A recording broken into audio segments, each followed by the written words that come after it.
अगर ये वीडियो आपको पसंद आए तो लाइक करें और शेयर करना मत भूलिए। सब्सक्राइब करें लक्ष्य टीवी चैनल को और बेल आइकॉन पर क्लिक करना मत भूलिए लेटेस्ट वीडियो सबसे पहले पाने के लिए।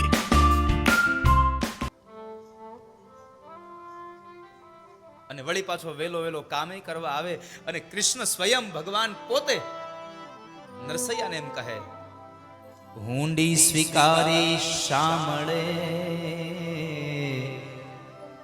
અને અરજે કીધા કામ, હુંડી સ્વીકારી વાલે શામળે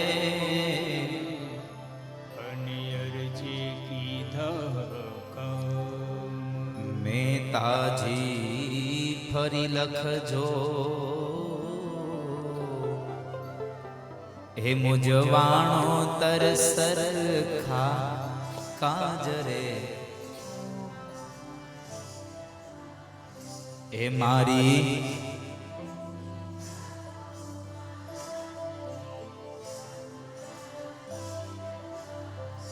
હે મારી હુંડી શામળિયા,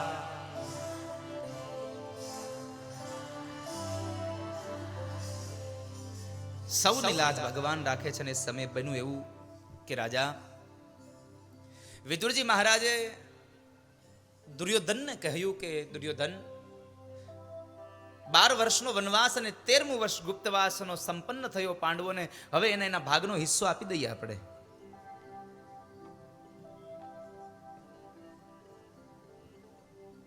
પણ કલીનો અવતાર દુર્યોધન ન માન્યો, વિદુરજી મહારાજનું અપમાન કરી અને એને કાઢી મૂકે છે કે મારે તમારા જેવા મંત્રીની જરૂર નથી, જવા દો. વિદુરજી મહારાજ નીકળી ગયા. બીજી તરફ ભગવાન કૃષ્ણ અને ઉદ્ધવજી મહારાજ પાંડવોનો એક સંદેશો લઈ અને સ્વયં ભગવાન કૃષ્ણ આવે છે. ભગવાન કૃષ્ણનું સ્વાગત થયું અને એ સમયે ભગવાન કહે છે કે દુર્યોધન, પાંડવોને એના ભાગનો હિસ્સો આપી દઈએ આપણે.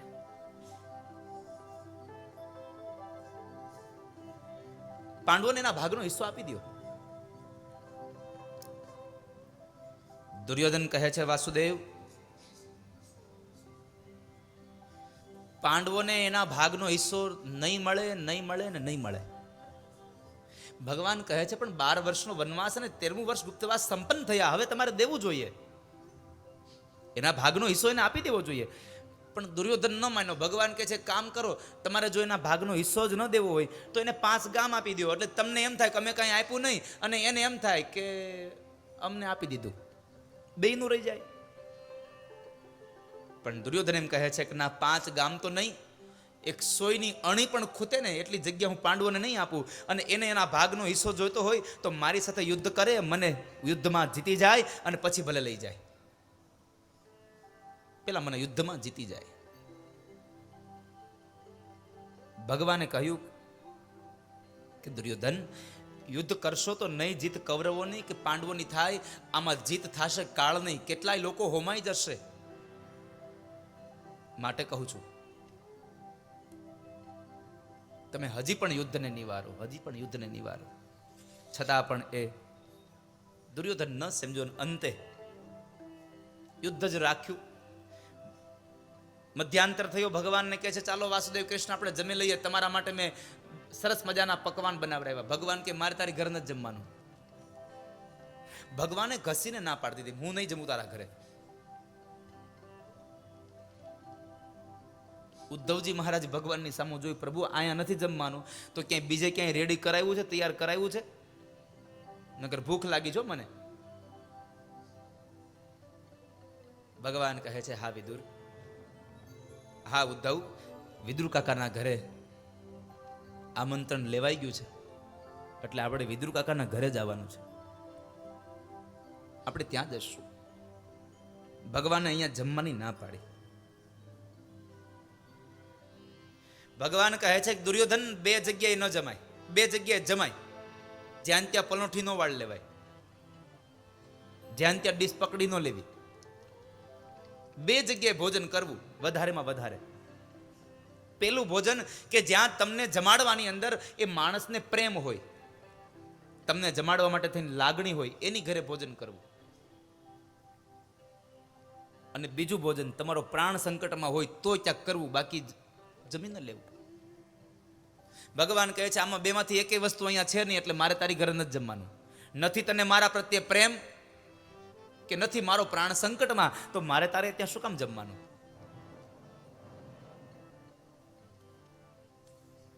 મારો પ્રાણ પણ સંકટમાં નથી અને હું પણ તારને મારામાં પ્રેમ નથી, ભાવ નથી, તો ભાવ વગરનું જમવું શું કામે? અને ભાવ વગરનું જમવું નહીં સાહેબ.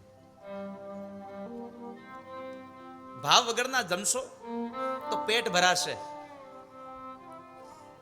તમારી ક્ષુધા શાંત નહીં થાય, તમને લાગેલી ભૂખ શાંત નહીં થાય. અને પરમાત્મા હંમેશા ભાવના ભૂખ્યા છે, નહીં કે મારી તમારી સંપદાના. મારી તમારી સંપદાના ભૂખ્યા નથી, એ તો ભાવના ભૂખ્યા છે. પેલી ગોપીએ ભગવાનને આમંત્રણ આપ્યું હતું કે કનૈયા તું મારી ઘરે જમવા આવીશ, તું મારી ઘરે જમવા આવીશ.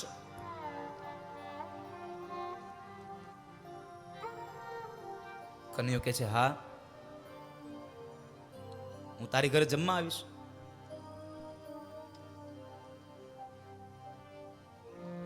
ગોપી તો હરખ ગેલી થઈ ગઈ, શું બનાવવું, શું બનાવવું, શું બનાવવું. અંતે નક્કી કર્યું કે હાલ કનૈયા માટે સરસ મજાનું ગાયના દૂધની ખીર બનાવું. અને એને દૂધ ઉકાળ્યું, પણ બન્યું એવું, એટલી ભાવાવેશમાં હતી ને, સવારે વહેલી ઉઠી આખી રાત નીંદર ન આવી. અને કાલ મારી ઘરે કનૈયો જમવા આવવાનો છે, કાલ મારી ઘરે કનૈયો જમવા આવવાનો છે. અને આ દુનિયામાં બે વાત એવી હોય છે કે આપણને નીંદર ન આવવા દે. એક, આજના દિવસમાં તમારાથી થઈ ગયેલું કોઈ ખરાબ કામ, એની ચિંતા તમને નીંદર ન આવવા દે. અને બીજું, આવતીકાલ સવારે તમારા દ્વારા થવાનું હોય સારું કામ, એનો હરખ તમને નીંદર ન આવવા દે. આ બે વાત તમને નીંદર ન આવવા દે. ભાવાવેશમાં હોઈએ કે મારી ઘરે કાલે મારે કનૈયો આવશે, કનૈયો આવશે.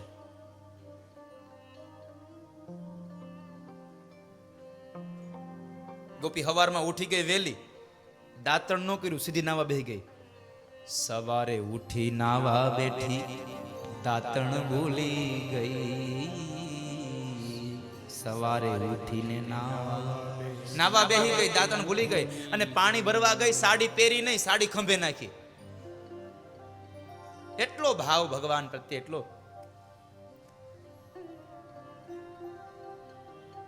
સાડી ખંભે નાખીને ગઈ હોય.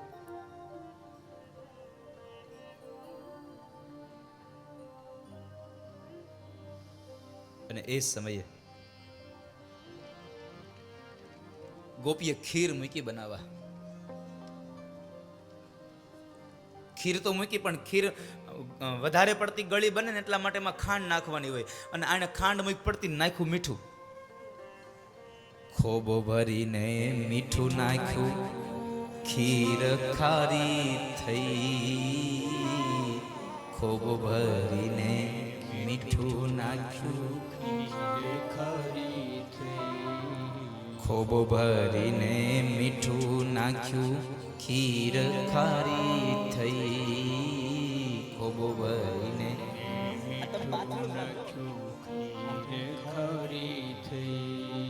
પૂરી વણીને તૈયાર કરી, પૂરી વણીને તૈયાર કરી. તળતા ભૂલી ગઈ, કાનાને નોતરું દીધું રે. ગોપી ભાન ભૂલી ગઈ, કાનાને નોતરું દીધું રે. ગોપી ભાન ભૂલી ગઈ, કાનાને નોતરું દીધું રે. ગોપી ભાન ભૂલી ગઈ. ખોબો ભરીને મીઠું નાખી દીધું, ખીર બનાવી, પૂરી તળી નહીં, આવું બધું કર્યું. આ તો એક કવિના શબ્દો છે, કવિનો ભાવ છે. કવિનો એક ભાવ વ્યક્ત થયો છે. અને એ સમયે બરાબર ભગવાન કૃષ્ણ જમવા માટે આવ્યા. જ્યારે કૃષ્ણ જમવા માટે આવ્યા તો ભગવાનને જમવા બેસાડ્યા. अगर ये वीडियो आपको पसंद आया हो तो लाइक करें और शेयर करना मत भूलिए. सब्सक्राइब करें लक्ष्य टीवी चैनल को और बेल आइकॉन पर क्लिक करना मत भूलिए लेटेस्ट वीडियो सबसे पहले पाने के लिए. ભગવાન જમવા માટે બેઠા.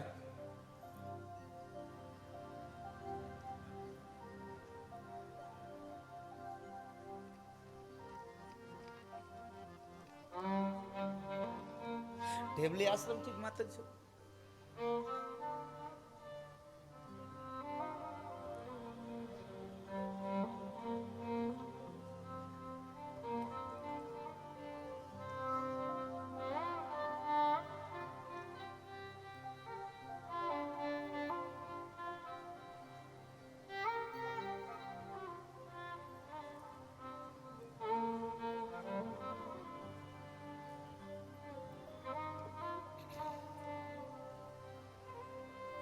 તાળીઓથી વધાવો આ પૂજ્ય વક્તા મહોદયને. રોકડિયા બાપુ આવ્યા છે, બધા સંતો પધાર્યા છે.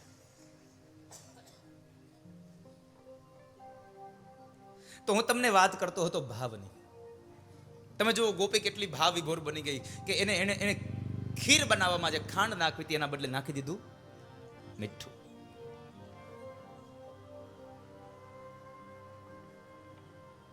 ભગવાન જમવા આવ્યા, ભગવાનને ન આપ્યું આસન, ન આપી થાળી, પાટલા પર પીરસી દીધું બધું.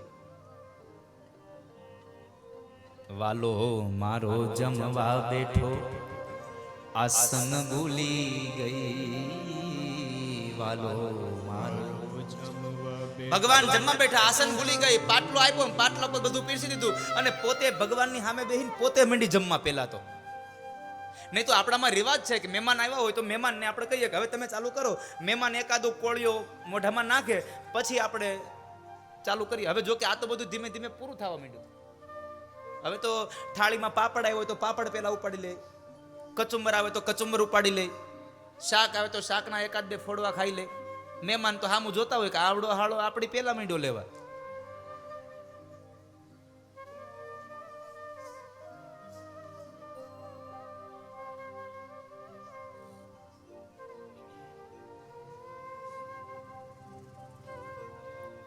ભગવાનની પેલા ગોપી મંડી જમવા. ભગવાનની પેલા જમી લીધું પછી ભગવાનને પૂછ્યું, કનૈયા કહેતો ખરો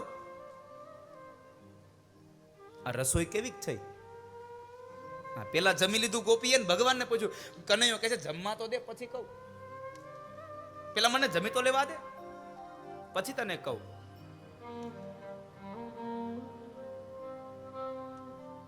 બધું પરવારીને ભગવાન બોલ્યા છે. શું ભગવાને ભાવ વ્યક્ત કર્યો છે વાલા. ગોપી આટલી ભાવ વિભોર થઈ ગઈ. ખીરમાં એને મીઠું નાખ્યું, પૂરી કાચી પાકી આપી દીધી, ભગવાનને થાળી આપી નહીં, આસન આપ્યું નહીં, અને છતાં ભગવાનને શું કહ્યું સાંભળજો.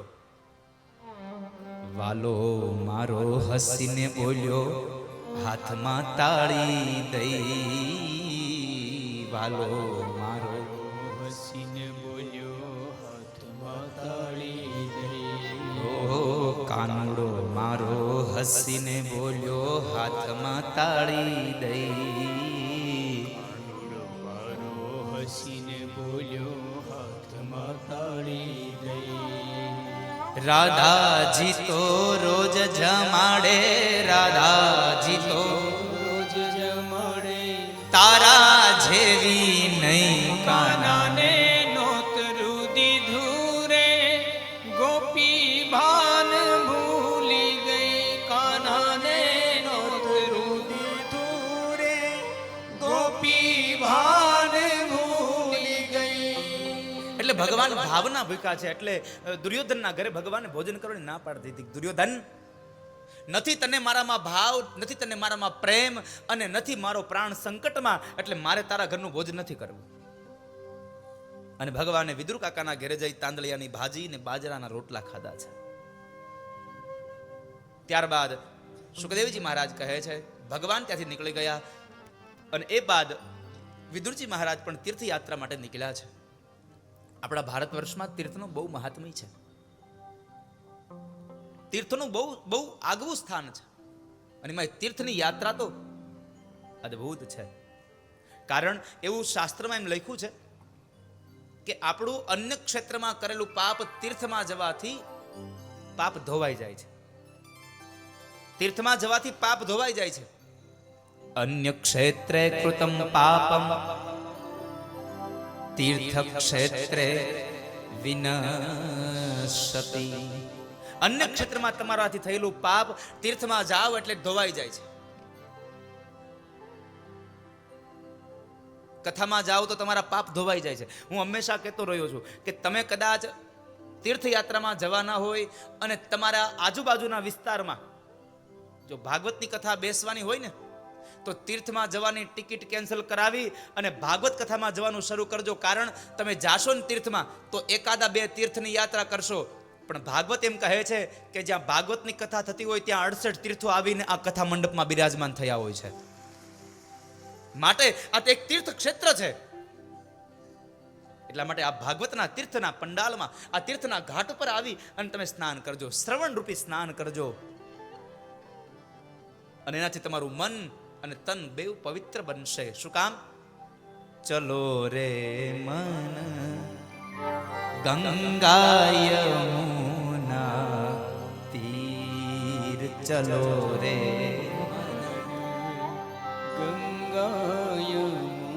ગંગા યમુના તીર. ગંગા અને યમુના 2 બતાવ્યું. આધ્યાત્મિક અર્થમાં જો તમને કહેવા જાઉં તો આ ગંગા, ભાગવતનો આ પ્રવાહ એ ગંગા છે, જ્ઞાન એ ગંગા છે, અને ભક્તિ એ યમુના છે. જ્ઞાન એ ગંગા છે અને ભક્તિ એ યમુના છે. જ્ઞાન અને ભક્તિના આ 2 પ્રવાહની અંદર તમે તરબોળ બનશો ને તો તમારું તન અને તમારું મન, તમારા વિચારો આ બધું જ પવિત્ર બનશે. એટલે આવા ભગવતના કથામાં મંડપમાં જઈને બિરાજમાન થજો.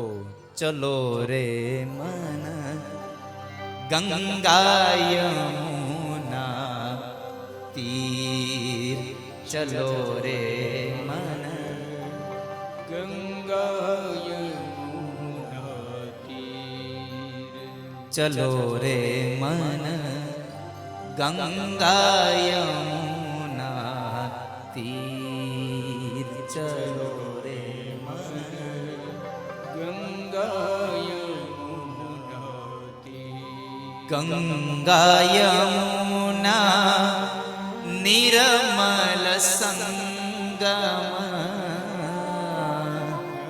ગંગા યમુના નિર્મલ સંગમ, ગંગા યમુના નિર્મલ સંગમ, ગંગા યમુના નિર્મલ સંગમ, શુદ્ધ હોવે શરીર, ચલો રે મન ગંગા યમુના તીર, ચલો રે મન ગંગા યમુના તીર, બંસી બજાવત ગાવત કાના, બંસી જાવત ગાવત કાના, બંસી બજાવત ગાવત કાના,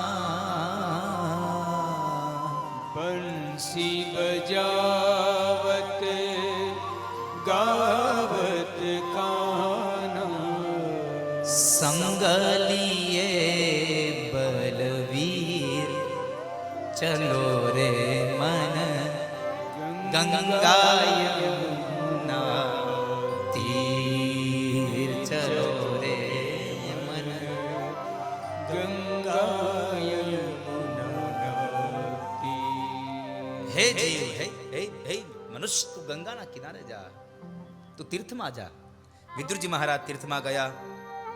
ઘણો સમય વ્યતીત થયો અને એ સમયાંતરના કાળમાં તીર્થયાત્રા કરતા કરતા કરતા બરાબર યમુનાના કિનારે આવ્યા અને યમુનાના કિનારે ઉદ્ધવજી સાથે મિલન થાય છે. અને ઉદ્ધવે કહ્યું ઉદ્ધવને પ્રશ્ન કર્યો, ઉદ્ધવ શું કરે છે કૃષ્ણ?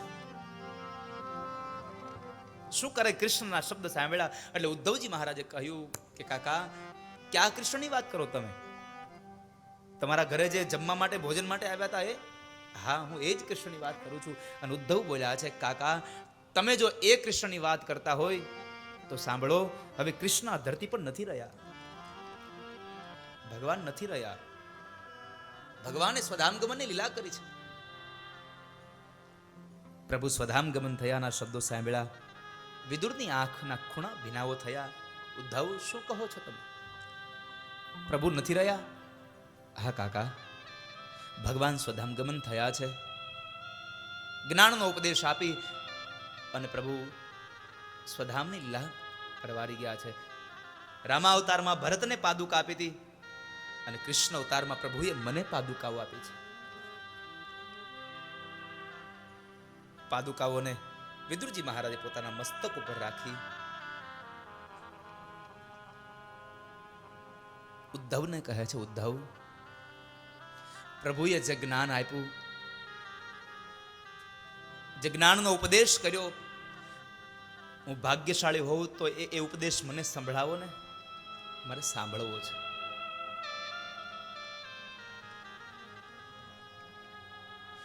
મારા ભાગ્યમાં હોય તો મને આપો.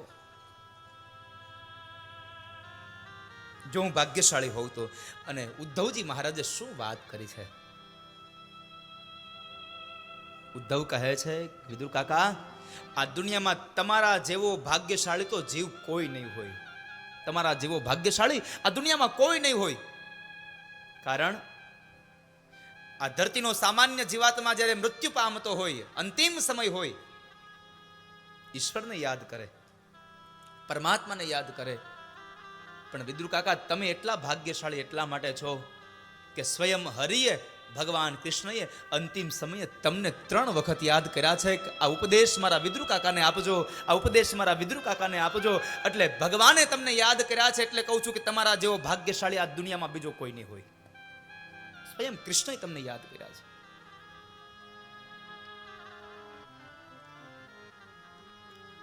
અને ભાગ્યમાં હોય ને તો તમારા ભાગમાં આવે આવે ને આવે. એક વાત યાદ રાખજો, ભાગ્ય અને ભાગ બે જુદું જુદું છે. ભાગ્ય અને ભાગ આ બે અલગ અલગ છે. એક જમીન છે અને એક આકાશ છે, એક પૃથ્વી અને એક ગગન છે. તમારા ભાગ્યમાં હોય ને તો તમારા ભાગમાં આવે આવે ને આવે, એમાં કોઈ સંશય નથી, જો તમારા ભાગ્યમાં હોય તો. પણ તમારા ભાગમાં હોય પણ ભાગ્યમાં ન હોય ને તો તમારી પાસે હોવા છતાં પણ તમે એનો ઉપયોગ ન કરી શકો. સાહેબ, આ તમારું ભાગ તમારી પાસે નથી છતાં પણ ગમે ત્યાંથી ખેંચાઈને પણ તમારી પાસે આવે એ તમારું ભાગ્ય છે. માટે ભાગ ને ભાગ્ય બે અલગ અલગ છે. માટે ભાગમાં માગવું એના કરતા ભાગ્યમાં વધારે સારું માગવું. ભાગ્ય સારું માગવું. મારા ભાગમાં એટલું આવે, મારા ભાગમાં આવે પણ ભોગવી ન શકાય ભાગ્યમાં ન હોય તો. એટલા માટે ભાગ સારું કરવા એના કરતા ભાગ્ય સારું કરશો બાપ, જીવન ધન્ય બનશે. વિદુર કાકા, તમારી ભલામણ મૈત્રી ઋષિને કરી છે, એટલે તમે ત્યાં જાઓ અને મૈત્રી ઋષિ તમને જ્ઞાનનો ઉપદેશ સંભળાવશે. એક રાત્રિ રોકાઈ બીજા દિવસના સૂર્ય ઉદય કાળે વિદુરજી મહારાજ મૈત્રી ઋષિના આશ્રમમાં ગંગા કિનારે આવ્યા છે. ગંગા કિનારે આવી મૈત્રી ઋષિને વંદન કર્યા અને એમની પાસેથી પોતાનો જ્ઞાનનો ઉપદેશ માગે છે. અને પહેલો વેલો પ્રશ્ન વિદુરજી મહારાજ કરે છે, સુખાય કર્માણિ કરોતિ લોકો નતેહ સુખં વાન્યદુપારં વા વિંદેત ભૂયસ્તત એવ દુઃખં યદત્ર યુક્તં ભગવાન વદેન યદત્ર વદેન યદત્ર યુક્તમ ભગવાન વદેન. બાબા મને બતાવો, આ દુનિયામાં માણસ દુખી થાય છે, માણસ સુખી થાય છે, તો સુખ અને દુઃખનું મોટું કારણ કયું? સુખ અને દુઃખની મીમાંસા શું? ક્યાંથી સુખ મળે, ક્યાંથી દુઃખ મળે? અને ત્યારે એકમાત્ર વાક્યમાં જવાબ આપ્યો, માણસના કર્મ અનુસાર ફળ મળે છે. જેવું જેનું કર્મ એવું એનું ફળ. એટલે ભગવાન સ્વયં કૃષ્ણએ ગીતાજીમાં કહ્યું, કર્મણીએ વાધિકા રસ્તે મા ફલેશુ કદાચન. જેવું કર્મ એવું ફળ. સારું કામ કરશો તો સારી તમને પ્રતિષ્ઠા મળશે, ખરાબ કામ કરશો તો ખરાબ મળશે. કર્મ અનુસાર માણસને ફળ મળે છે. એ કથા બતાવી. અને ત્યારબાદ પૃથ્વીના ઉત્પત્તિની કથા બતાવે. કહેવાય છે કે ભગવાન નારાયણે એકોહમ બહુશ્યામી, મારે એકમાંથી અનેક થવું છે એનો વિચાર વ્યક્ત કર્યો. અને ભગવાને પોતાની નાભીમાંથી એક કમળ ઉત્પન્ન કર્યું અને કમળની ઉપર 4 મુખવાળા બ્રહ્માની ઉત્પત્તિ કરી. બ્રહ્માને કહ્યું કે જાઓ તમે સજીવ સૃષ્ટિની રચના કરો, તમે સજીવ સૃષ્ટિની રચના કરો. અને એ સમયે જળચરોની રચના થઈ, પણ ભૂચરો માટે પૃથ્વી, ધરતીનો ગોળો જળમાં લીન છે અને એને લેવા માટે શું કરવું? બ્રહ્મા કહે છે મારી તાકાત નથી. ભગવાન નારાયણને પ્રાર્થના કરી, પ્રભુ તમે મને પૃથ્વીનો ગોળો બહાર લાવી આપો. અને એ સમય ભગવાન પૃથ્વીના ગોળાને લેવા માટે થઈ અને પેલું વેલા ભગવાન વરાહ અવતાર ધારણ કર્યું. બોલીએ વરાહ નારાયણ ભગવાન કી. ભગવાન વરાહ બનીને આવ્યા, પૃથ્વીને લેવા માટે ગયા. પૃથ્વીને લઈને જ્યાં બહાર આવે ત્યાં એ સમયે એક અસુર આવ્યો, હિરણાક્ષ નામનો અસુર. એ કહે છે છોડી દે, છોડી દે, આ ધરતી મારી છે. ભગવાન કહે છે એલા ભલા માણસ, હજી બહાર લઈને ન ગયો ત્યાં તો મારી મારી મીંડો કરવા. જ્યાં બહાર લઈને થઈ ગયો ત્યાં મારું મારું મીંડો કરવા. અને આપણે નથી કહેતા આ શેઢથી સામે શેઢા સુધી મારી છે, તમારી હોય તમે ભેગી લેતા જજો, અહીં ખોટી પડી રહી એનું કઈ અર્થ નહીં. ભગવાન નારાયણે સ્વયં કહ્યું છે કે આ ધરતી સૌની માં છે અને આ ધરતી સૌની છે. આ ધરતી કોઈ એકની નથી, એટલે કોઈ દિવસ એકની થઈ નથી ને કોઈ દી થવાની નથી. આ દીકરાના નામે હોય કાલીના દીકરાના નામે થઈ જાય. અને તમે જુઓ, બાપુજીનું મૃત્યુ થાય એટલે દીકરો પેલું વેલું કામ કરશે. હવે મારા બાપુજી ગુજરી ગયા છે એનું હાથ બારમાં નામ કાઢી નાખો. આ પેલું વેલું કામ આ કરે.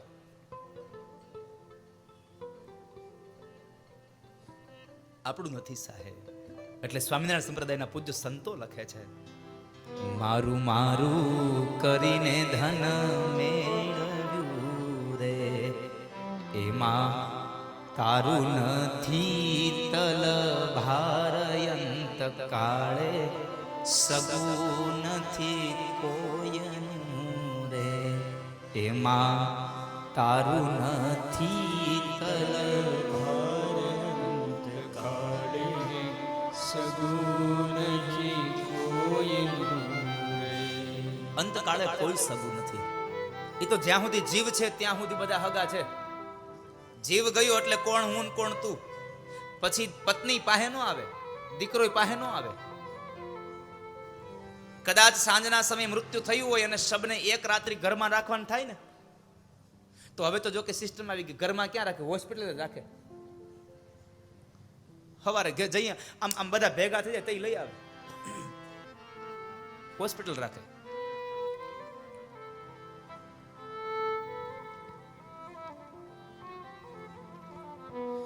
મેં એક કથામાં એવું કહ્યું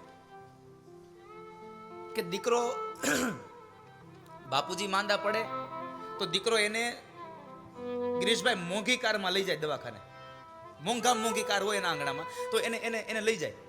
બાપુજી આમાં બેસી જાય, લઈ જાય દવાખાને જઈને ડૉક્ટરને કહી દે, ડૉક્ટર સાહેબ ગમે તેટલો ખર્ચો થાય મારા બાપુજી બચી જવા જોઈએ. ડૉક્ટરો ટ્રીટમેન્ટ કરે. 1 દિવસ 2 દિવસ 3 દિવસ ઉપચાર કરવામાં બાપુજી ગુજરી જાય. બાપુજી દવાખાને જાય ત્યારે મોંઘી કારમાં જાય, દવાખાનામાં મૃત્યુ પામે. પછી મને એક દાખલો બતાવો કે એનો દીકરો એની મોંઘી કારમાં એના બાપના શબને લાવ્યો હોય, તરત એમ કે હવે શબ વાહિની બાંધી લ્યો. શબને ઘરે નહીં લાવે, તમે જોજો, એની મોંઘી કારમાં નહીં લાવે, એના માટે શબ વાહિની બાંધશે. તે મેં આવું એક તથ્ય આપ્યું ને, તો એક જણાએ મને પ્રશ્ન કર્યો, આ તમારી વાત ખોટી છે? એ કે શબને શબ વાહિનીમાં એટલા માટે લાવવામાં આવે છે કે મર્યા પછી એની અંદરથી એવા પ્રકારના તત્વો છૂટા પડતા હોય, એનાથી બીમારીઓ લાગુ પડે. તો મેં કીધું, એલા તું તારી વાત સાચી છે, કદાચ એવું બનતું હશે, વિજ્ઞાનમાં મને કઈ ખબર પડે નહીં, હું અભણ, તારી વાતે સાચી છે, કદાચ એવું બનતું હોય. પણ મેં એવું હોતે જોયું છે કે શબ વાહિનીમાંથી ઉતારી લઈને પછી ઘરમાં લઈ જાય ને, તો ઘરમાં એના સગાવાલા એના શબની માથે પડીને રોતા હોય પાછા. તો તઈ બીમારી ક્યાં જાય છે? તો ત્યારે બીમારી ક્યાં ગઈ? એને છોડ, હાલ તું ઘરમાં ને ઘરમાં પત્યું. પછી તો એને એ શબને નનામીમાં બાંધી અને એ ગામના લોકો જ એના ખંભે લઈને જાય છે. તો જે આગળના ખંભાવાળો હોય છે એના જ નાક પાસે ઓલા શબનું નાક હોય છે. તો તઈ કઈ બીમારી નહીં લાગતી વેલા? શું કામ એને આવી વેદનાઓ વેઠો છો મારા વાલા? શું કામ એને? આ તો સંબંધ માત્ર એક જીવનો છે. એટલે આપણા ભોજલરામ બાપા પણ કહે છે, જીવને શ્વાસ તણી સગાઈ કે ઘરમાં ઘડી ન રાખે ભાઈ, એ ઘરમાં ઘડી ન રાખે. આ ભોજલરામ બાપાએ લખ્યું છે, કીધું છે કે જીવને શ્વાસ તણી સગાઈ અને ઘરમાં ઘડી કઈ ન રાખે ભાઈ. તારા જીવનમાંથી, તારા શરીરમાંથી શ્વાસ ગયો એટલે કોણ તું ને કોણ હું. સગા સગા તમે શું કરો, સગા બાળી પાછા વળ્યા. જેને આપણે આપણા કહી છે ને, એ તો આપણને બાળવા વાળા છે, આપણી હારે બળવા વાળા નથી કોઈ. એ તો સ્મશાન સુધી લઈ જાય પણ બાળ છે ત્યાં જઈને. સગા સગા સૌ શું કરો, સગા બાળીને પાછા વળ્યા. સાચા સગા જંગલના લાકડા ભેગા આવીને ઈ બળ્યા, ભેગા આવીને ઈ બળ્યા. જીવને શ્વાસ તણી સગાઈ ઘરમાં ઘડી ન ઘરમાં ઘડી કઈ ન રાખે તમને. સવારે ગુજરી જાવ, બપોર સુધીમાં પૂરું. બપોરે ગયો તો રોંઢે પૂરું, રોંઢે જાય સાંજ સુધીમાં. દી હાથમાં પેલા જો ગુજરી ગયો હોય તો ઉતાળ કરે, જલ્દી કરો, દી થોડોક છે, લ્યો ઉપાડો, અને ઘરમાં ન રખાય, અને લઈ જાઓ.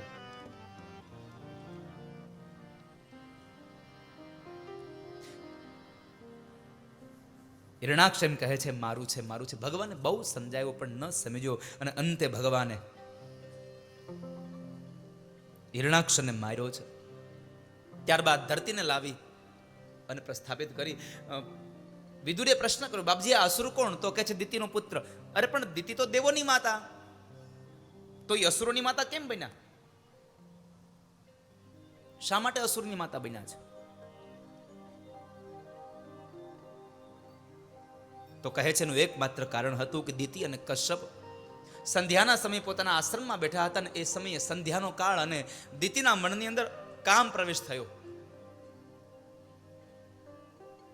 કામ પ્રવેશ થયો અને એને કામને ભોગવવાની વાત કરી. કશ્યપ ઋષિ ના પાડે છે કે દેવી આ સંધ્યાનો સમય છે, અને સંધ્યાનો સમય ભજનનો કાળ છે, ભોજન અને ભોગને ભોગવવાનો કાળ નથી. આ સંધ્યાના સમયે ભોગ ન ભોગવશો, સંધ્યાના સમયે ભજન કરવું. કારણ સંધ્યાનો કાળ થાય એટલે બે દેવતાઓ દુર્બળ બને. મનના દેવ ચંદ્રમા અને બુદ્ધિના દેવ ભગવાન સૂર્ય, આ બે દુર્બળ બને છે. માણસ વૃદ્ધ બને ત્યારે તાકાત ઓછી હોય, અને બાળક નાનું હોય ત્યારે તાકાત ઓછી હોય. સૂર્ય અસ્ત તરફ જાય છે એટલે એનામાં તાકાત ઓછી હોય, અને ચંદ્ર ઉદિત થાય છે એટલે એનામાં તાકાત ઓછી હોય. આ બે દુર્બળ બને ને ત્યારે ભગવાનનું ભજન કરવું, જેથી કરીને તમારા મનમાં વિકારો પ્રવેશ ન કરી જાય.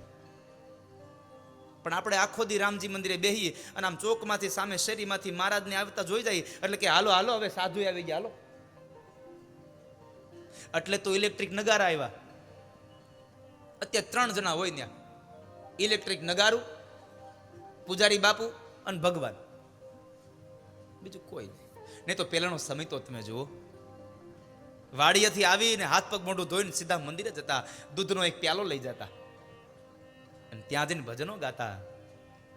રઘુપતિ રાઘવ રાજા રામ, પતિત પાવન સીતારામ. રઘુપતિ રાઘવ રાજા રામ, પતિત પાવન સીતારામ. એ ભજનો ગવાતા ને ભજનો ગાવ તો તમારું મન પવિત્ર બને, તમારી વાણી પવિત્ર બને. એટલે હું વારંવાર તમને કહું છું, દ્વારિકાનો નાથ મારો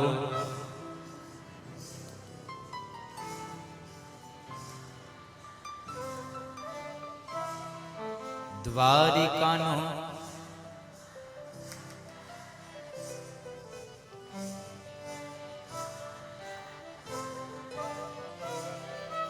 તમે મને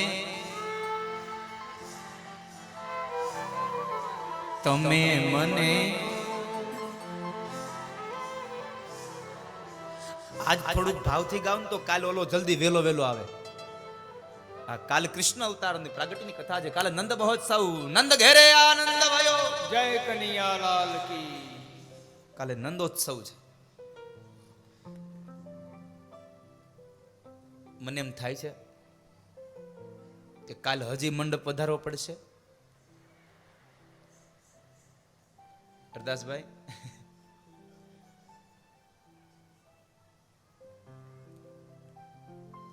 આ લોકોએ નક્કી કર્યું હતું, આ ડોમની બહાર જે ગાળા નાખ્યા ને એમાં ખુરશી નાખી. મેં કીધું તમે રહેવા દો, તમે ખુરશી નાખવાનું રહેવા દો. તમે વિચાર કરો, હવે બે બાજુ ગાળામાં તમે જો ખુરશી નાખી હોત તો કેટલા ગાળા નાખવા પડત. હજી કાલે નંદોત્સવ છે, રવિવારે અમારે રૂકમણી માતાજીના લગ્ન છે. એ હાગમટે બધાઈને આવવાનું છો જમીન.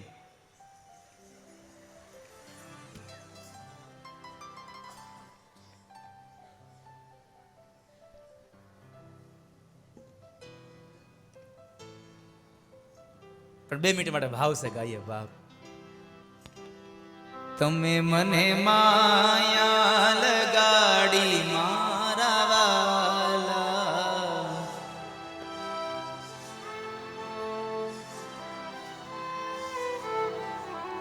એણે મને. તમે જેટલા બેઠા છો ને એટલા તો ગાઓ.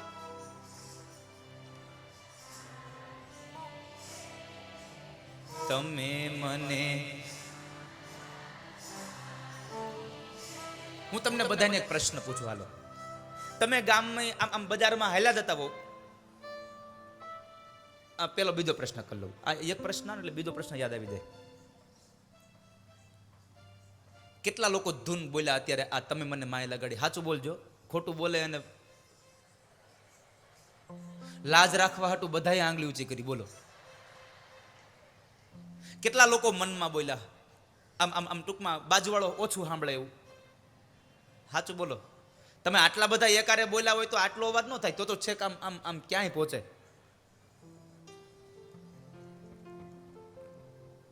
જરા સાચું બોલો.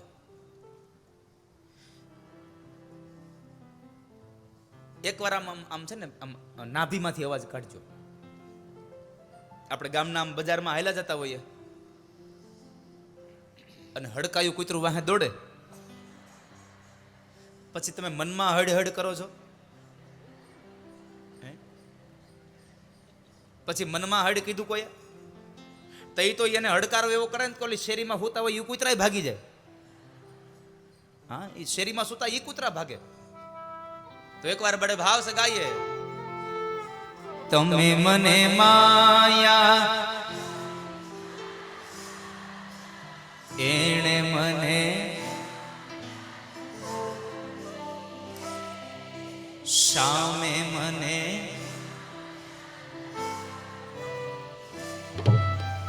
ગાયોનો ગોવાળ મારો રાજા રણ છોડ છે, એણે મને માયા લગાડી રે. ગાયોનો ગોવાળ મારો રાજા રણ છોડ છે,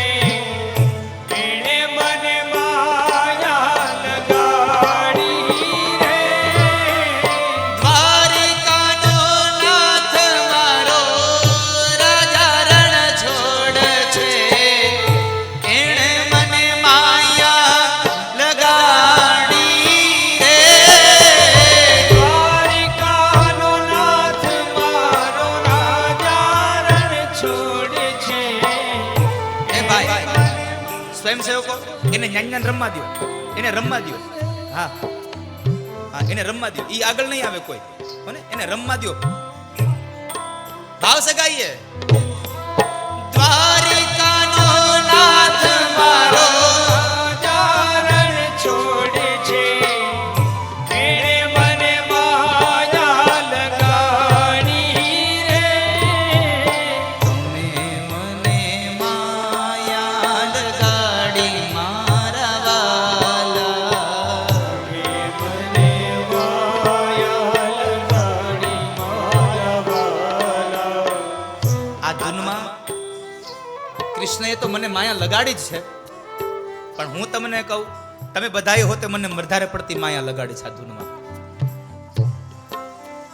તમને લાગે તમે ગમે એમ કયો ને બેહવાનું, પણ એના પગ મંડ્યા હોય ધ્રુજવાન્યા. ગાયોનો ગોવાળ ગવાય ને તો મંડે ધ્રુજવા, એટલે એને પકડાય નહીં. આમ આ તો મોરલા થન ગને છે સાહેબ. અને હું તો નિકોલમાં પહેલી વાર આવ્યો હજી તો. તમે મને માયા લગાડી મારા વાલા. મને માયા લગાડી મારા વાલા. તેણે મને માયા લગાડી રે. મને માયા લગાડી રે. ઓ કાને મને માયા લગાડી રે. તમે મને માયા લગાડી રે. માખણનો ચોર મારો રાજા રણ છોડ છે, એણે મને માયા લગાડી રે.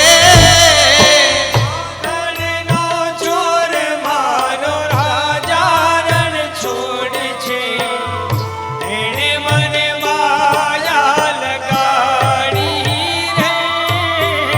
રાધાનો શ્યામ મારો રાજા રણ છોડ છે, એણે મને માયા લગાડી.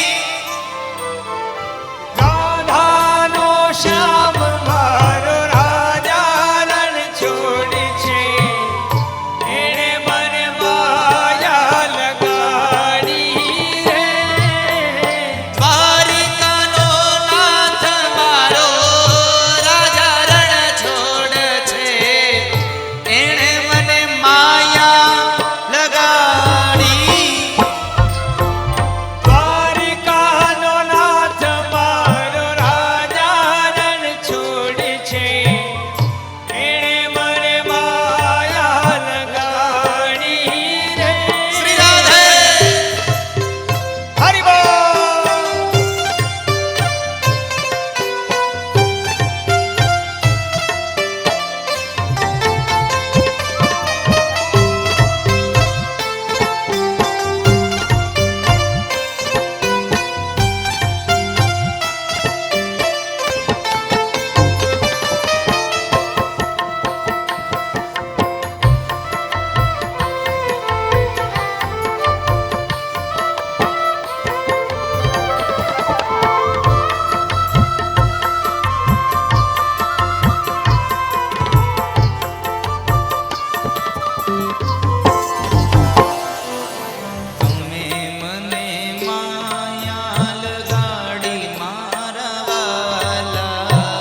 વાત કહું તમને. આજ મારે કેવું ન પડ્યું કે તમે બધા ઊભા થાવ નાચો. જુઓ તમારી હાથે આમ અમુક અમુક વાતમાં તમને કેવું ન પડે, અમુક અમુક વાતમાં તમને પાછું કેવું બહુ પડે. પણ જ્યાં સુધી આ દુનિયા ન ભૂલાઈ જાય ત્યાં સુધી ઈશ્વર ન ભજી શકાય સાહેબ. દીકરા અને દીકરીઓના લગ્નમાં પારકે પાદર નાચવામાં વાંધો ન આવે, પણ અહીંયા ભગવાનના દરબારમાં રાસ લેવાની કહો તો કે લે આને કોઈ કહે તો સમરા કાઢી ગઈ. હા, એની ચિંતા થતી હોય. મને કોઈ કહેશે તો કે આને સમરા કાઢી ગઈ, પણ એવું કઈ નહીં થાય. ભાવથી ગાઓ. રસિયો પાળો રંગ રેલિયો રે ઘેર જા ગમતું નથી.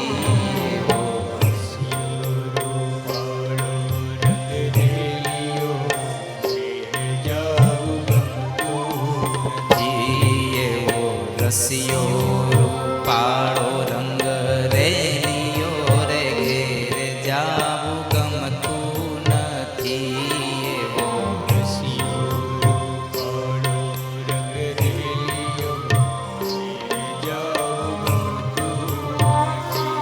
મારે માથે છે યમુનાજીની હેલ રે ઘેર જાવું ગમતું નથી.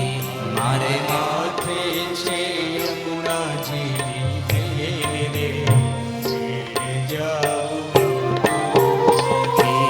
મારે માથે છે યમુનાજીની હેલ ઘેર જાવું ગમતું નથી. માથે છે યમુનાજીની હેલ રે એવો રસિયો રૂપાળો રંગ રેલિયો ઘેર જાવું ગમતું નથી. એવો રસિયોનું પાળો રંગ રેલિયો ઘેર જાવું ગમતું નથી. કાન રસિયો રૂપાળો રંગ રેલિયો ઘેર જાવું ગમતું નથી. કાન રસિયોનું પાળો રંગ રેલિયો ઘેર જાવું ગમતું નથી. મારે માથે છે યમુનાજીની હેલ રે ઘેર જાવું ગમતું નથી. માથે છે યમુનાજીની હેલ રે જાવું મારે માથે છે પાણીની હેલ રે ઘેર જાવું ગમતું નથી. મારે માથે છે પાણીની હેલ રે જાવું એવો રસિયો રૂપાળો રંગ રેલિયો ઘેર જાવું ગમતું નથી. એવો રસિયોનું પાળો રંગ રેલિયો ઘેર જાવું ગમતું નથી. કાન રસિયો રૂપાળો રંગ રેલિયો ઘેર જાવું ગમતું નથી. કાન રસિયોનું પાળો રંગ રેલિયો ઘેર જાવું ગમતું નથી. એ મારે માથે છે યમુનાજીની હેલ રે ઘેર જાવું ગમતું નથી. મારે માથે છે યમુનાજીની હેલ રે ઘેર જાવું ગમતું નથી. એવો રસિયો રૂપાળો રંગ રેલિયો ઘેર જાવું ગમતું નથી. એવો રસિયોનું પાળો રંગ રેલિયો ઘેર જાવું ગમતું નથી. ભજમન શ્રી રાધે ભજમન શ્રી રાધે ભજમન શ્રી રાધે ભજમન શ્રી રાધે બોલો ભાઈ શ્રી રાધે બોલો ભાઈ શ્રી રાધે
એવો રસિયો રૂપાળો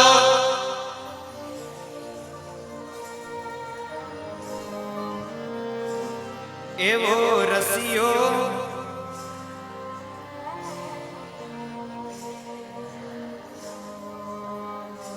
એ મારે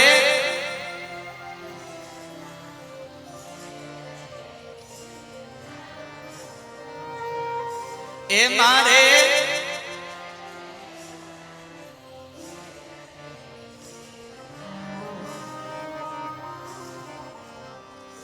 બસ લ્યો આમાં હાર્મોનિયમ પાયા બધા ઇન્સ્ટ્રુમેન્ટ છે ને મને વધારે સંભળાય છે એટલે પછી મારો અવાજ દબાઈ જાય છે.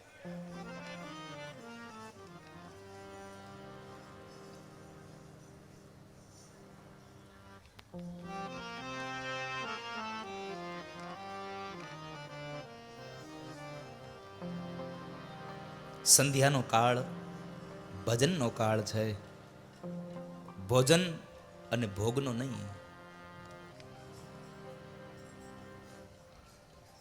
અને એ સમયે ભોગને ભોગવ્યો એટલે એના ઉદરની અંદર બે બાળકો આવ્યા, હિરણાક્ષ અને હિરણ્યકશ્યપુ. હિરણાક્ષ અને હિરણ્યકશ્યપુ નામના બે બાળકો, બે અસુરો એમાં આવ્યા છે. આ હિરણાક્ષ અને હિરણ્યકશ્યપુ કોણ? તો કહે છે જય અને વિજય. શા માટે? સનત કુમારો ભગવાનના દર્શન કરવા માટે ગયા અને એ સમયે સનત કુમારોને જય અને વિજયે અટકાવ્યા છે. અને સનત કુમારોએ શ્રાપ આપ્યો કે જાઓ, ભગવાન સુધી જવામાં તમે અમને રોક્યા છે, માટે તમે અસુર યોનિના થઈ અને જન્મ લેશો. અસુર યોનિના થઈ અને જન્મ લેશો.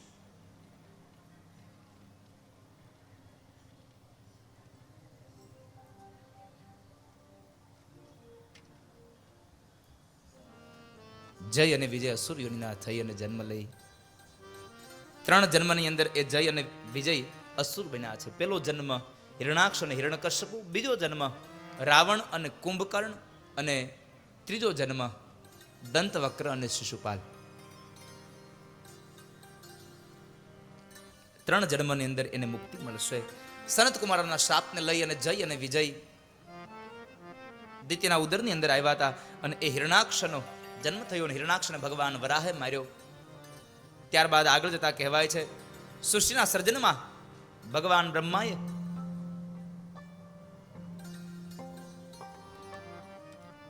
જ્યારે ભગવાન બ્રહ્મા સજીવ સૃષ્ટિનું નિર્માણ કરે છે સમયે સનત કુમારોએ સંસારને સ્વીકાર્યો નહીં. અને એ સમયે એમણે એક મનુ મહારાજ અને એક શત્રુપા રાણી, એક સ્ત્રી અને એક પુરુષનું જોડલું ઉત્પન્ન કરે છે. મનુ અને શત્રુપાની ઉત્પત્તિ થઈ અને એમને ત્યાં સંતાનો થયા. મૈથુની સૃષ્ટિનો આરંભ થયો અને એ મૈથુની સૃષ્ટિમાં એને ત્યાં 3 દીકરીઓ અને 2 દીકરાઓ થયા, દેવહૂતિ, આકૃતિ અને પ્રસૂતિ. આ 3 દીકરીઓ થઈ. ઉત્તાનપાદ અને પ્રિયવ્રત રાજા, આ 2 એમને દીકરા થયા. એમાં જે દીકરી હતી દેવહૂતિ, એ દેવહૂતિના લગ્ન કરદમ ઋષિ સાથે કરવામાં આવ્યા છે. કરદમ ઋષિ સાથે જ્યારે દેવહૂતિના લગ્ન કરવામાં આવ્યા, કારણ કે બ્રહ્માએ કરદમને કહ્યું, કરદમ તમે સંસારને સ્વીકારો. કરદમ ઋષિ એમ કહે છે કે હે બ્રહ્માજી, સંસાર સ્વીકારું એનો મને કોઈ ના નથી, પણ મારા સંસારની અંદર જો દીકરો, કોઈ દિવ્ય દીકરો આવે, દિવ્ય સંતાન થાય તો મારો સંસાર સફળ થાય, દિવ્ય સંતાન થાય, પ્રભુ જેવો મારા ઘરે દીકરો થાય, પરમાત્મા જેવો દીકરો થાય, તો મને સંસાર સ્વીકાર્યો મારો સફળ થાય. ભગવાન બ્રહ્માએ કહ્યું કે કરદમ તમે ભગવાનની ઉપાસના કરો. અને ભગવાન જ્યારે પ્રસન્ન થાય ત્યારે એમને તમારો સંકલ્પ કહેજો. અને એ સમય બન્યું એવું. કરદમ ઋષિએ ભગવાનની આરાધના કરી, ભગવાન પ્રગટ થયા, પ્રસન્ન થયા અને ભગવાન કહે છે માગો કરદમ, શું આપું? હવે ભગવાનને એમ કેમ કેવું તમે મારા દીકરા બનો? આવું તો ન કહેવાય. એટલે ભગવાનને એમ કહ્યું, પ્રભુ મારી ઈચ્છા એવી છે કે તમારા જેવો દીકરો મારા ઘરે થાય. ભગવાન કે આ દુનિયામાં મારા જેવું બીજું કોઈ છે જ નહીં, હું તો એક જ છું, મારા જેવું કોઈ છે જ નહીં આ દુનિયામાં બીજું. પણ તમે માગ્યું છે ને મેં તમને આપવાની વાત કરી માટે વચન આપું છું કે હું તમારે ત્યાં દીકરો બનીને આવીશ. ભગવાને આટલું કહ્યા પછી ભગવાનને યાદ આવ્યું કે હજી કરદમ તો કુંવારા છે. હજી આના લગ્ન તો થયા નથી. એટલે ભગવાન કહે છે પણ કરદમ મારે તમારો દીકરો બનવું હોય તો મારે માં જોઈ ને તમારે પત્ની જોઈ. તમારા લગ્ન તો થયા નથી, હજી તમે કુંવારા છો. એટલે કરદમ ઋષિએ કહ્યું પ્રભુ મારો કહેવાનો ભાવાર્થ એવો છે કે તમારે જે માની કુખથી જન્મ લેવો છે ને એની હારે મને પરણાવી દો. મને પરણાવવાનું કામ એ તમારું અને મારે ત્યાં દીકરો બનીને આવવાનું પણ કામ તમારું. માણસને માંગતા આવડવું જોઈએ. આપણે તો હરે ફરે જ્યારે હોય ત્યારે પૈસા પૈસા ને પૈસા. ચપટી ચોખા લઈને મંદિરે આવે, આઘાયું ઉભા રહીને ફદિયા ફગાવે. ઓલો અંદરથી કે એવું પિતળિયા લેતો નથી. ઓલો અંદરથી એમ કે હું પિતળિયા નથી લેતો ભાઈ. તારે માગવા હોય તો ગમે તે ગુલાબી નોટું જ માગશો અને મારો વારો આવે એટલે આઠાના દેવાના. અને હજી તમે જુઓ તો ખરા આરતીમાં તો કે આઠાના ક્યાંય ન હાલે, ભગવાનને હાલે નહીં કે હું બગાડ્યું કોને ખબર.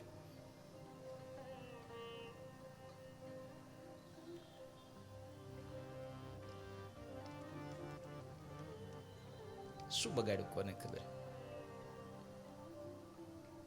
હજી 50 પૈસા જેવું ભગવાનને આપશો એવું ભગવાન પાસેથી પામશો, એમાં સંશય નથી.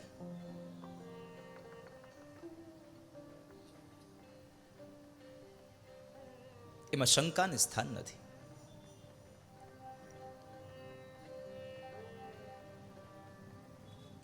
ભગવાને માગ્યું એટલે કરદમ ઋષિએ માગ્યું. ભગવાને કહ્યું કઈ વાંધો નહીં કરદમ, સાંભળો આજથી ત્રીજા દિવસના સૂર્ય ઉદય કાળે તમારે ત્યાં એક રથ આવશે. મનુ મહારાજ અને શત્રુપા રાણી બે આવશે. એની દીકરીને લઈને આવે તો એની દીકરી દેવહૂતિનો હાથ તમે સ્વીકાર કરજો અને હું તમારે ત્યાં દીકરો બનીને આવીશ. આટલું કહીને ભગવાન અંતર ધ્યાન થયા. ભગવાનના કહેવા મુજબ મનુ મહારાજ અને શત્રુપા રાણી દીકરી દેવહૂતિને લઈને આવે છે અને દેવહૂતિનો હાથ કરદમ ઋષિના હાથમાં સોંપે છે. લગ્ન કર્યા, સંસ્કારનો દાયજો આપી અને નીકળ્યા છે. સમયાંતર વ્યતીત થયો અને એ સમયાંતરના કાળમાં કરદમ અને દેવહૂતિને ત્યાં સૌ પ્રથમ 9 કન્યાઓ થઈ અને એ 9 કન્યાઓમાં 9 કન્યાના ફળ સ્વરૂપે એને ત્યાં દીકરો થાય છે. આ આધ્યાત્મિક અર્થમાં 9 કન્યા એટલે નવધા ભક્તિ. શ્રવણમ કીર્તનમ વિષ્ણુ સ્મરણમ પાદ સેવનમ અર્ચનમ વંદનમ દાસ્યમ સખ્ય આત્મનિવેદનમ. તમારે ત્યાં 9 કન્યાઓ થઈ. આધ્યાત્મિક અર્થમાં નવધા ભક્તિ. અને જેના ઘરમાં ભક્તિ હોય ને આ ભગવાન આવે આવે ને આવે, એમાં કોઈ પણ પ્રકારનો સંશય નથી. એટલે 9 દીકરીઓ પછી ભગવાન સ્વયં પોતે કરદમ અને દેવહૂતિના દિવ્ય દાંપત્ય જીવનમાં પ્રગટ થાય છે. બોલીએ કપિલ નારાયણ ભગવાન કી જય. ભગવાન સ્વયં કપિલ નારાયણ બનીને આવ્યા અને એ સમયે કરદમ ઋષિ પોતાના સંસારને છોડી અને તીર્થ ક્ષેત્રમાં ગયા ભગવાનના ભજન માટે. તીર્થની અંદર જઈ ભગવાનનું ભજન કરે છે. આ બાજુ માતા દેવહૂતિ દીકરો છે પણ દીકરો જ્ઞાની છે એટલે પોતાના ગુરુ તુલ્ય માની અને એની પાસે જ્ઞાન લે છે. મેં આગળના સમયમાં પણ વાત કરી હતી કે સામેવાળો માણસમાં ઉંમર નાની છે મોટી છે એ મહત્વ નથી, એમાં જ્ઞાન કેટલું છે એ મહત્વનું છે. જ્ઞાની દીકરો હોય તો દીકરાને પણ ગુરુ તરીકે સ્વીકારવો એ મહત્વની વાત છે. દીકરો જ્ઞાની હોય તો. અને એ સમય અહીંયા કપિલ નારાયણ ભગવાનને પ્રાર્થના કરતામાં દેવહૂતિ બોલ્યા છે,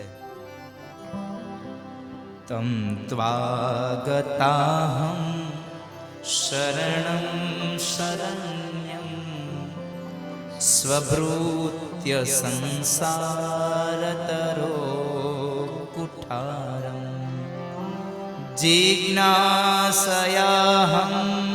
પ્રકૃતેઃ પુરુષસ્ય નમામિ સદ્ધર્મવિદાં વરિષ્ઠં નમામિ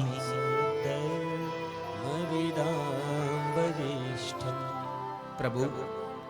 જંગલમાં ઉગેલા લાકડાઓને કાપવા માટે જેમ કુહાડો હોય છે એમ સંસાર રૂપી આ વૃક્ષને કાપવા માટે હે કુહાડા સમાન હે કપિલ, હે પ્રભુ હું આપને પ્રાર્થના કરું છું કે હવે મારી અંદર જ્ઞાનનો પ્રકાશ કરો, મને મુક્તિનો માર્ગ બતાવો. પ્રભુ મુક્તિનો માર્ગ કયો? અને ભગવાન બોલ્યા છે, યોગ આધ્યાત્મિક પુંસા મતો નિશ્રેયસાય મે અત્યંતો પરતીર્યત્ર દુઃખસ્ય ચ સુખસ્ય ચ. માં, આ દુનિયામાં યોગ જેવું કોઈ સાધન નથી. યોગ જેવું કોઈ સાધન નથી. માટે યોગ કરો. અને યોગ તો શેનો? તો કહે છે મહાપુરુષોનો સંગ કરો, સત્સંગ કરો. કોઈ સંતનો શરણારવિંદનો સ્વીકાર કરી લ્યો. અને સંતનો સ્વીકાર કરો, સંતનું શરણ સ્વીકાર કરો શબ્દ સાંભળ્યા એટલે માતા દેવહૂતિએ પ્રશ્ન કર્યો, પ્રભુ મને બતાવો આ દુનિયામાં સંત કોને કહેવાય? બહુ સુંદર વાક્ય. આ દુનિયામાં સંત કોને કહેવાય? સાધુ કોને કહેશો? ભગવાને બહુ સુંદર ઉપમા આપી છે કે માં, સાધુ કોને કહેવા? તો ભાગવત એમ કહે છે, તિતિક્ષવ કારુણિકાઃ સુહૃદ સર્વ દેહિનાં અજાતશત્રવઃ શાન્તાઃ સાધવઃ સાધુભૂષણાઃ. સાધુનું ભૂષણ છે સાધના. સાધુનું ભૂષણ છે તિતિક્ષતા. જેની આંખમાં આ દુનિયાના તમામ જીવાત્મા માટે જેને કરુણા ભરી છે, જેની આંખમાં દયા ભરી છે, લાગણી ભરી છે, એ આ સમાજનો સાધુ છે. અને મેં હંમેશા કહેતો રહ્યો છું, આજ ફરી વાર કહું છું, આપ સૌને લક્ષના માધ્યમથી પણ કથા નિહાળે એને પણ આજે વાત દોહરાવું છું. ભગવા કપડાં પહેરીને સાધુ થવું એ જ સાધુ થવું નથી હોતું સાહેબ. કપડાથી સાધુ થવું ને એના કરતા સ્વભાવથી સાધુ થવું લાખ વખત સારું છે સાહેબ. ક્યારેક ક્યારેક કપડામાં સાધુ પણ સ્વભાવમાં સાધુ ન હોય, ક્યારેક કપડાનો ન હોય તો સ્વભાવનો સાધુ હોય. ઘણા બધા ધોળા કપડા વાળા પણ સાધુ હોય સાહેબ.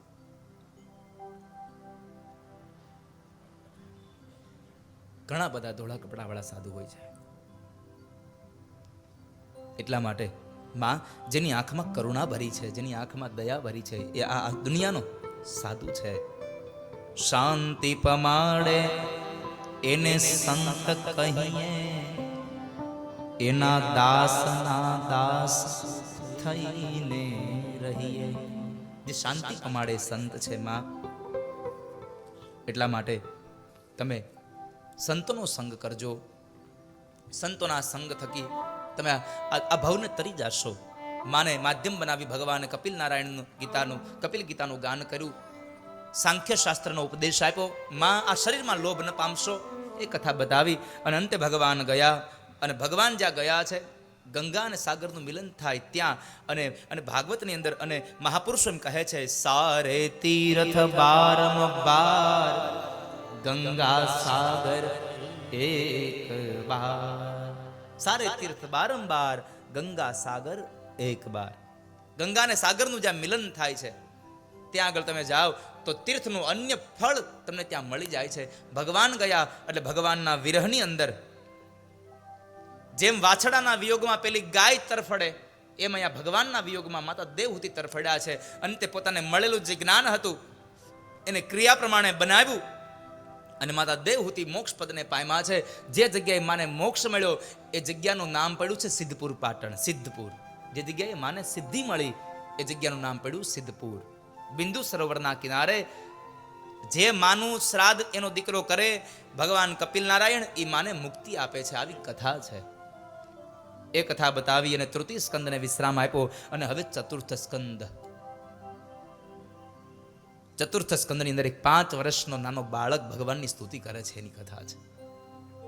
યોન્તઃ પ્રવિશ્ય મમ વાચમિમાં પ્રસૂતા સંજીવયત્યખિલ શક્તિધર સ્વધામ્ના અન્યાશ્ચ હસ્તચરણ શ્રવણત્વગાદિન પ્રાણાન્નમો ભગવતે પુરુષાય તુભ્યમ.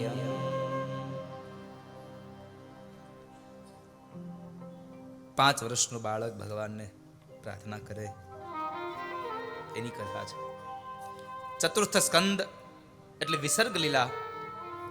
વિસર્ગ લીલામાં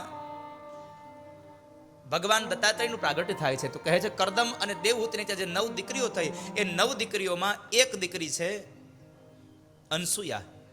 અનસુયાનું લગ્ન અત્રિ ઋષિ સાથે થયા અને અત્રિને ત્યાં, અત્રિ અને અનસુયાના દાંપત્ય જીવનમાં ભગવત કૃપાથી એમને ત્યાં જે દીકરો થયો એ ભગવાનના સાક્ષાત અંશરૂપી ભગવાન સ્વયં પોતે દત્તાત્રેય પ્રગટ થયા. બોલીએ દત્તાત્રેય મહારાજ કી. ભગવાન દત્તાત્રેયનું પ્રાગટ્ય થયું. દત્તાત્રેયે 24 ગુરુ બનાવ્યા છે. આની કથા 11મા સ્કંદમાં આપી છે. ભગવાન દત્તાત્રેયે 24 ગુરુ બનાવ્યા. એક મહત્વ બતાવ્યું કે જેની પાસેથી સારો વિચાર મળે, જીવન જીવવાનો સારો માર્ગ મળે, એ આપણો ગુરુ છે. 24 ગુરુઓની કથા બતાવી દત્તાત્રેય મહારાજની. ત્યારબાદ મનુ મહારાજને 3 દીકરીઓ હતી, એમાંથી એક દીકરી પ્રસૂતિ હતી. એના લગ્ન પ્રજાના નાયક દક્ષ સાથે થયા છે. દક્ષ પ્રજાપતિ સાથેના લગ્ન થયા. એમને ત્યાં 16 કન્યાઓ થઈ. 16 કન્યાઓમાં 13 કન્યાઓ ધર્મને આપી, 1 કન્યા અગ્નિદેવને, 1 કન્યા પિતૃગણને અને 1 કન્યા હતા એ ભગવાન શંકરને પરણ્યા. અને શંકરને જે પરણ્યા ને એ ભવાની સતી પોતાના બાપના ઘેરે આવી અને યજ્ઞમાં બળી મર્યા છે. યજ્ઞમાં બળી મર્યાના શબ્દો સાંભળ્યા. પરીક્ષિત રાજાના કાન ચમક્યા. બાપજી, આ દીકરી બાપના ઘેરે આવીને બળી મરી, આ કથા મને જરાક કરો. હું તમને બધાને પૂછું કે આજની કથા સાંજે 8:30 વાગ્યા સુધી તમને કોઈને વાંધો છે? આ તો વાંધો નહીં. જેને વાંધો હોય એ તમે તમારે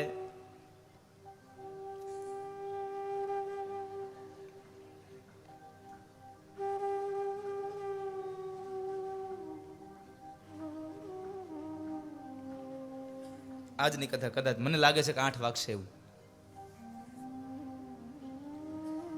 મને લાગે છે.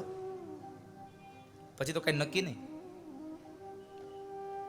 મેં ગઈકાલે કહ્યું તમને કે કથાકારને સ્વતંત્રતા હોય છે કથાને આકાર આપવાની. બરાબર છે ને? આપ તો કથાકાર, આપ વક્તા છો, બહુ સુંદર કથા કરે છે.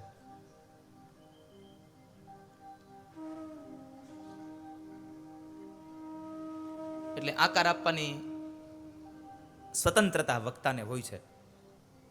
હું એમ પણ કહી શકું, ચાલો સ્તંભમાંથી ભગવાન પ્રગટા અને નૃસિંહનું પ્રાગટ્ય થયું અને આજની કથા વિશ્રામ થઈ. આ અધિકાર છે, પણ એમાં સંતોષ નથી. આ યાદ રાખજો. અધિકાર છે અને અધિકારનો અર્થ એવો નથી કે સામેવાળા માણસને અસંતુષ્ટ કરવો. અધિકાર તો એ છે કે સામેવાળા માણસને સંતુષ્ટ કરવો, એ સાચો અધિકાર છે. અધિકારનો દુરુપયોગ ન થાય, અધિકારનો સદુપયોગ થાય. એટલે મેં તમને કહ્યું કે આજે સાંજે 8 વાગ્યા સુધી કથા કદાચ નોય હાલે.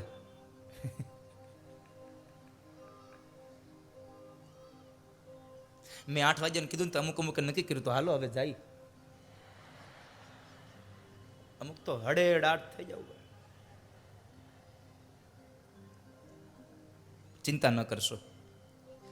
સંધ્યાનો સમય 7 વાગ્યાનો હોય અને ભગવાન ઋષિ 7 વાગ્યે પ્રગટ્યા, એટલે સાવલિયા પરિવારમાં 7 વાગ્યે પ્રગટ છે. ચિંતા ન કરો. અને તમે તો જરાય ચિંતા કરતા જ નહીં. હા, હવે નૃષિ નો આવે ને ત્યાં સુધી એકે ઊભા થતા નહીં. ભાડ ઊભા થયા છો. પેલી લાઈન વાળાઓ આવો. આ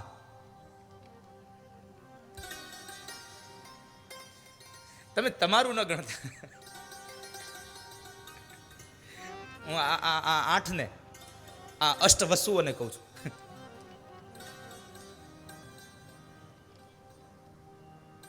અષ્ટધા પ્રકૃતિને કહું છું. ભગવાનની 8 પટરાણીઓને કહું છું.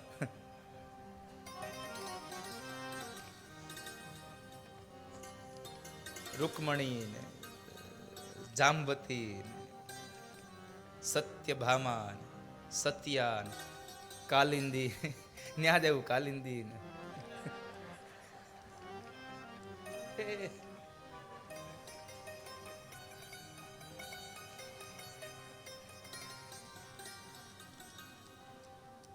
બીજી વાત મારે તમને એ કરવી છે, કાલે સવારે કોઈ ઉતારે મળવા ન આવતા, કાલે સવારે હું નથી, વળી પાછ મારો ધક્કો થશે. હા, હું તમને મળવાનો ટાઈમ આપીશ રવિવારે સવારમાં. હા, નહીં તો શું છે, મળવા આવ્યા કરે વારે વારે. એટલે કાલ સવારે ઉતારે હું નથી, એટલે તમે કાલે કોઈ મળવા ન આવતા ઉતારે. નહીં તો એમ થાય કે દાદાને મળી આવીએ, તમારો ભાવ હોય, પણ કાલે હું હાજર નથી. કાલે 2 ટાઈમની કથા છે આપણે, અહીંયા નથી. 1 ટાઈમની કથા બોરસદ પાસે છે. કાલે મારે બોરસદ એક સત્સંગ છે, લ્યો. સવારનું સત્ર બોરસદમાં છે, બપોરે પાછું અહીંયા.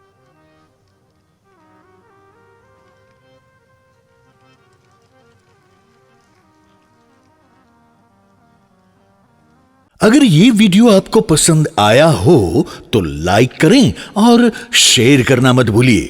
सब्सक्राइब करें लक्ष्य टीवी चैनल को. हाँ, और बेल आइकॉन पर क्लिक करना मत भूलिएगा लेटेस्ट वीडियो सबसे पहले पाने के लिए.